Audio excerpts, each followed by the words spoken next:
안녕하세요. 역사를 누리다입니다.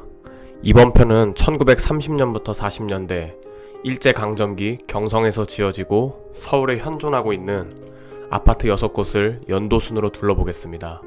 그럼 시작하겠습니다.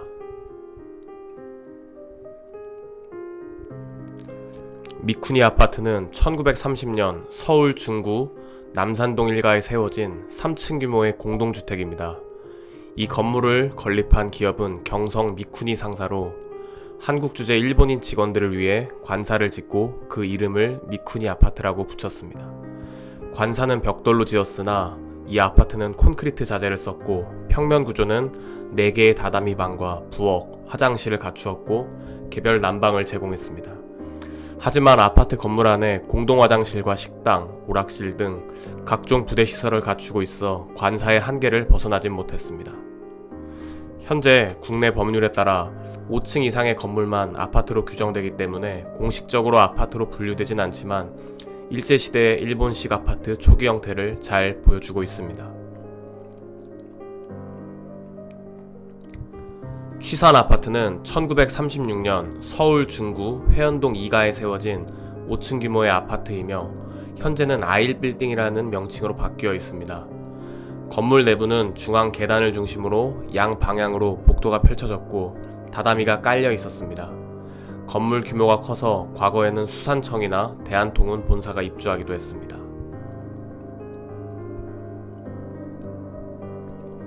황금 아파트는 1937년 서울 중구 을지로 5가에 준공된 근린상업시설이 혼합된 공동주택으로서 지하 1층부터 지상 2층까지 한 개 동으로 이루어져 있습니다.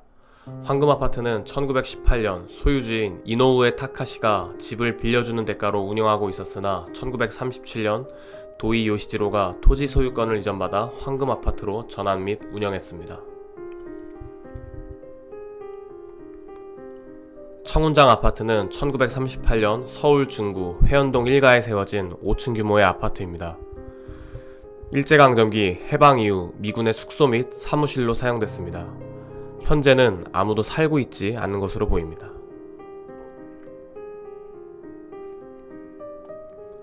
충정 아파트는 1938년 서울 서대문구 충정로 3가에 지은 지하 1층에서 지상 5층 높이의 60세대 규모의 아파트입니다. 1930년대 당시 조선의 주택난을 해결하기 위해 여러가지 방안이 제시됐는데 이 중 하나가 아파트였습니다. 일본인 건축가 도요타 타네오의 설계하에 건설되었고 당시 명칭인 설계자의 성씨를 본뜬 도요타 아파트였습니다. 6.25 전쟁 당시에는 조선인민군이 인민재판소 건물로 사용하면서 건물 지하에서 양민들을 학살하기도 했습니다.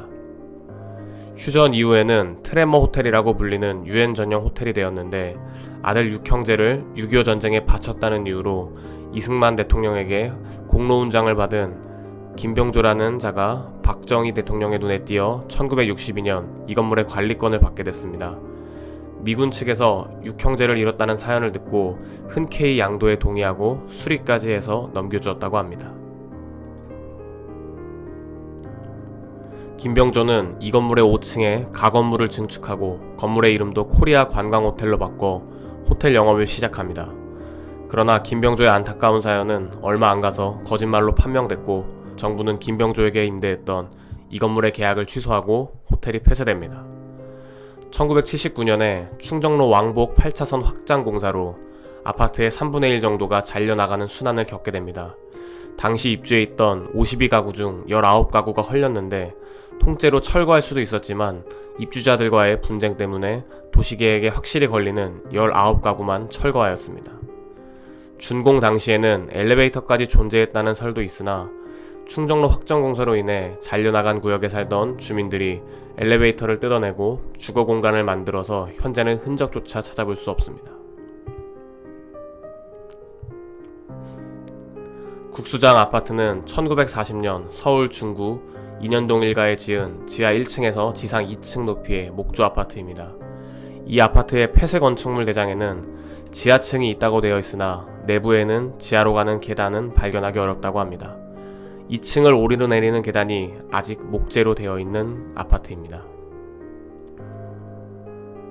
이상으로 경성에 당시 지어진 6개의 아파트를 알아봤는데 저도 미처 못 가본 곳은 꼭 한번 가보려고 합니다. 시청해주신 분들도 꼭 방문하셔서 후기 들려주셨으면 좋겠습니다. 감사합니다.